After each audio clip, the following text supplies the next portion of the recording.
Hello అండి. అందరికీ నమస్తే. మీకు ఈ వీడియో నచ్చినట్లయితే లైక్ చేయండి, షేర్ చేయండి. అలాగే ఛానల్ని సబ్స్క్రైబ్ చేసుకోండి. అంబిక విహారీ కోలుకోవడానికి 10-15 రోజులు పడుతుంది అని అంటున్నారు. ఈ 15 రోజుల్ని నేను కరెక్ట్గా వాడుకొని మళ్ళీ నా పవర్ నా చేతిలోకి తిరిగి తెచ్చుకోవాలి. అప్పుడే నాకంటూ ఒక స్థానం ఉంటుంది అని చెప్పేసి ఆలోచిస్తూ ఉంటుంది. తర్వాతేమో ఆదికేశవ అయితే అసలు ఈ హాస్పిటల్ వాళ్ళు ఏం చేస్తున్నారు, ఉదయం నుంచి అటు ఇటు తిప్పుతున్నారు, ఈ టెస్టు ఆ టెస్టు అంటూ చేస్తున్నారు, మధ్యలో ఇంజెక్షన్లు ఇస్తున్నారు, మాకేం తెలియదని చెప్పి మాతో ఆడుకుంటున్నారా ఏంటి అని చెప్పేసి ఆలోచిస్తూ ఉంటాడు. తర్వాతేమో నర్సు ఇక విహారీని రూమ్లోకి షిఫ్ట్ చేస్తుంది. ఇక అప్పుడే లక్ష్మితో, మేడం మీకు ఏదైనా అవసరం ఉంటే నన్ను పిలవండి అని చెప్పేసి అక్కడ నుండి వెళ్ళిపోతుంది. తర్వాతేమో లక్ష్మి, విహారీ గారు మీరు నీరసంగా ఉన్నారు, మీరు తాగడానికి నేను ఫ్రూట్స్ తీసుకొచ్చి జ్యూస్ చేస్తాను అని చెప్పేసి ఇక లక్ష్మి అయితే జ్యూస్ చేస్తూ ఉంటుంది. ఇక అప్పుడే ఎదురుగా కనక మహాలక్ష్మి వాళ్ళ అమ్మని చూసి ఇక విహారీ అయితే కనక మహాలక్ష్మి కనక మహాలక్ష్మి అంటూ పిలుస్తాడు. ఇక కనక మహాలక్ష్మి విహారీ వైపు చూడగానే అటు చూడు అన్నట్టు సైగ చేస్తాడు. ఇక కనక మహాలక్ష్మి అయితే ఎదురుగా వాళ్ళ అమ్మ గౌరీని చూసి కంగారు పడిపోతూ ఉంటుంది. ఇక గౌరీ నర్సుతో మాట్లాడి ఆదికేశవ దగ్గరికి వెళ్ళగానే, గౌరీ మనం వెళ్ళేది ఎప్పుడే, ఈ హాస్పిటల్ వాళ్ళు మన దగ్గర నుండి డబ్బులు కాజేసే కార్యక్రమం ఏమీ పెట్టుకోలేదు కదా, అలాంటిది ఏమైనా ఉంది అని చెప్పి డాక్టర్ అడిగితే ఈడ్చి కొట్టినా కూడా మన దగ్గర దమ్మిడి లేదు అని చెప్పి నిర్మోహమాటంగా చెప్పు అని చెప్పేసి ఆదికేశవ అంటాడు. తర్వాతేమో విహారీ అయితే మీ అమ్మ నాన్న హెల్త్ చెకప్ కోసం హాస్పిటల్కి వస్తున్నారు అని తెలుసు, కానీ వాళ్ళు కూడా ఇదే హాస్పిటల్కి వచ్చారని నాకు తెలియదు అని చెప్పేసి విహారీ చెప్పగానే ఇక లక్ష్మి అయితే వాళ్ళు ఇదే హాస్పిటల్లో ఉన్నారని నాకు తెలుసు విహారీ గారు అని చెప్పేసి లక్ష్మి అంటుంది. ఇక విహారీ ఏమో వాళ్ళు ఇక్కడ ఉన్నారని చెప్పి నాకెందుకు చెప్పలేదు అని చెప్పేసి అనగానే, చెప్పే అవకాశం రాలేదు విహారీ గారు, నేనేమో తప్పించుకునే అవకాశమే లేదు, అందుకే వాళ్ళు ఇక్కడే ఉన్నారు అని తెలిసినా వాళ్ళకు కనిపించకుండా తిరుగుతున్నాను అని చెప్పి లక్ష్మి అంటుంది.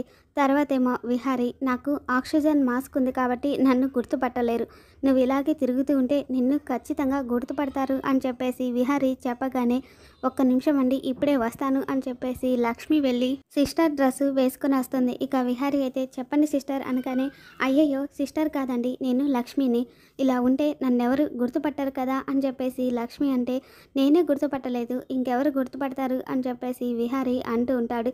తర్వాతేమో లక్ష్మి చెల్లెలు రాజీ వచ్చి, సిస్టర్ ఇక్కడ ఆదికేశవ అనే పేషెంట్ ఉండాలి, ఎక్కడున్నారు అని చెప్పేసి అడగగానే ఇక లక్ష్మి అయితే పక్కకి చేయి చూపించగానే ఇక రాజీ అయితే ఆదికేశవ దగ్గరికి వెళ్తుంది. ఇక అప్పుడే ఆదికేశవ అయితే, రాజీ డాక్టర్ ఏమైనా చెప్పారా, డిశ్చార్జ్ చేస్తానని చెప్పారా అని చెప్పేసి అడుగుతూ ఉంటే, పెదనాన్న ఎందుకు అంత కంగారు పడిపోతున్నావు అని చెప్పేసి రాజీ అంటుంది.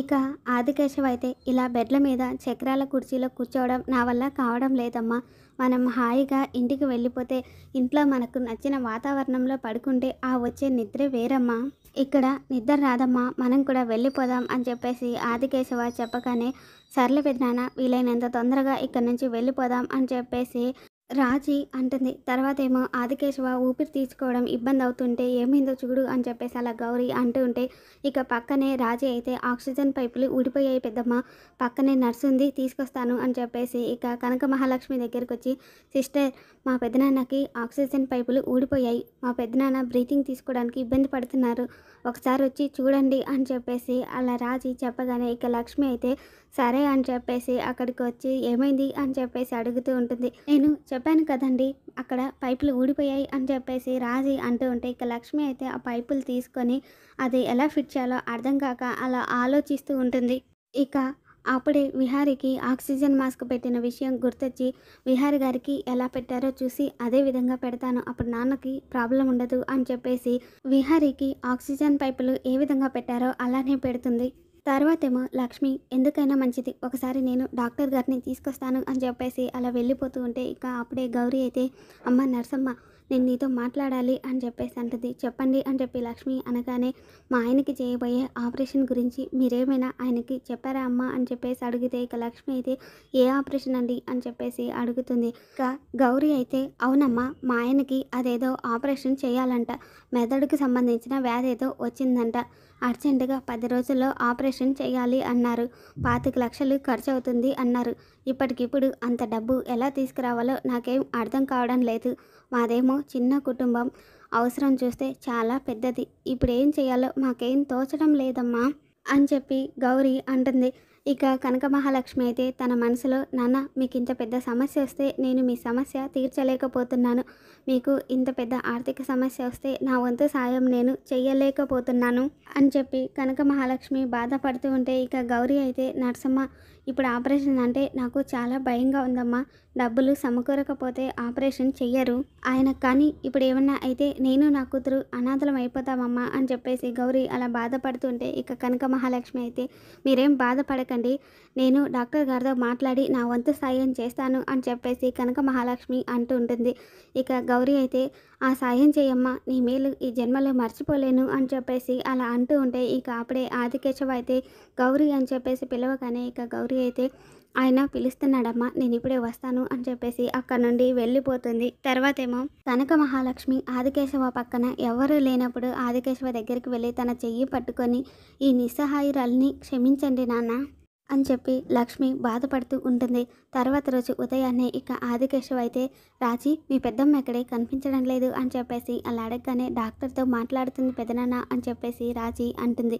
తర్వాతేమో ఆదికేశవ ఏంటో నాకేదో పెద్ద జబ్బు వచ్చినట్టు మొన్ననగా హాస్పిటల్కి తీసుకొచ్చి ఈ రోజు వరకు ఉంచారు, ఇప్పుడు కూడా డాక్టర్ గారితో మీ పెద్దమ్మ ఏం మంతనాలు చేస్తోంది, త్వరగా రమ్మని చెప్పు అని చెప్పేసి ఆదికేశవ అంటాడు. తర్వాతేమో గౌరీ డాక్టర్తో మాట్లాడుతుంటే ఇక డాక్టర్ అయితే చూడమ్మా, మీరు ఎంత తొందరగా ఆపరేషన్ చేయించుకుంటే అంత మంచిది, ఎంత ఆలస్యం చేస్తే అంత ప్రమాదం అమ్మా, అందుకే మీరు ఎంత ముందు చూపుగా ఆలోచించి ఆపరేషన్ చేస్తే అంత మంచిది అని చెప్పేసి డాక్టరు చెప్పగానే ఇక గౌరీ అయితే మీరు చెప్పింది అర్థమైంది డాక్టర్ గారు, కాకపోతే ఉన్న డబ్బంతా పెట్టి కూతురు పెళ్ళి చేశాం, ఇప్పుడు మళ్ళీ డబ్బు అంటే మేము ఎక్కడి నుంచి తెస్తాము, 10 రోజుల సమయం మాలాంటి జీవితాలకి చాలా భారం డాక్టర్ గారు, అందుకే ఆలోచిస్తున్నాం అని చెప్పేసి గౌరీ అలా డాక్టర్తో చెప్పగానే ఇక డాక్టర్ అయితే మీ సమస్య మాకు అర్థమవుతుందమ్మా, కానీ మనిషిని మించింది ఏముంటుంది, మనిషిని కాపాడుకోవాలి అంటే మీ వంతు కృషి మీరు చెయ్యాలమ్మా,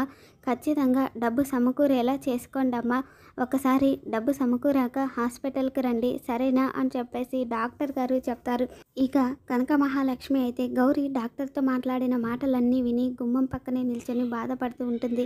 ఇక గౌరీ అలా వెళ్ళిపోగానే ఈ విషయం గురించి నువ్వు లోపల ఎంత మదన పడుతున్నావో నాకు తెలుసమ్మా, ఈ విషయం నాన్నగారికి చెప్పను లేవు, నువ్వు డబ్బులు సమకూర్చుకోను లేవు, ఈ ఆలోచనలతో నువ్వు ఎంత సతమతం అవుతున్నావో నాకు తెలుసమ్మా, ఈ సమయంలో నీ పక్కనే ఉండి నీకు ధైర్యం చెప్పాల్సింది నేను, డబ్బు కోసం ఏదో ఒక విధంగా ప్రయత్నించాల్సింది నేను, కానీ మీకు దూరంగా ఉండాల్సి వస్తుంది, సమస్య తెలిసి కూడా ఏ ప్రయత్నం చేయలేకపోతున్నాను, నన్ను క్షమించమ్మా అని చెప్పేసి ఇక కనక మహాలక్ష్మి అయితే తన మనసులో బాధపడుతూ ఉంటుంది.